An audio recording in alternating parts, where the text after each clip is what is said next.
વખતની જે પરિસ્થિતિ છે તે જોતાં જે શરૂઆતમાં જે રીતે આંબાની પરિસ્થિતિ હતી તે હાલમાં ખૂબ જ બગડેલી દેખાય છે. છેલ્લા 15 દિવસમાં હવામાનમાં જે અસમાનતા આવી છે અને એને લીધે ટેમ્પરેચર પણ ખૂબ વધી ગયું અને જે રીતે આમ્રમંજરીઓ હતી અને ખેડૂતોમાં એક ખૂબ જ સારી આશાનું વાતાવરણ હતું કે આ વર્ષે કેરીનો પાક મબલખ થશે, પરંતુ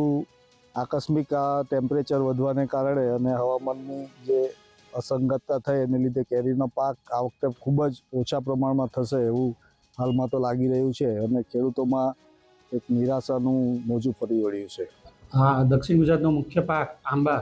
જે આવનાર સિઝનમાં કેરીનું ઉત્પાદન આપણને મળી શકે એમ છે,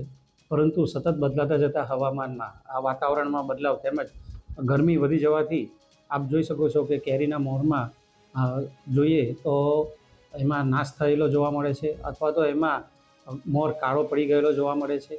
આવા સંજોગોમાં ખેડૂત મિત્રોએ ખાસ કાળજી લેવાની જરૂર છે. આંબાની અંદર ફૂલની સંખ્યા ગણીએ તો નર ફૂલની સંખ્યા વધારે હતી, જેના કારણે સેટિંગ ઘણું ઓછું આવ્યું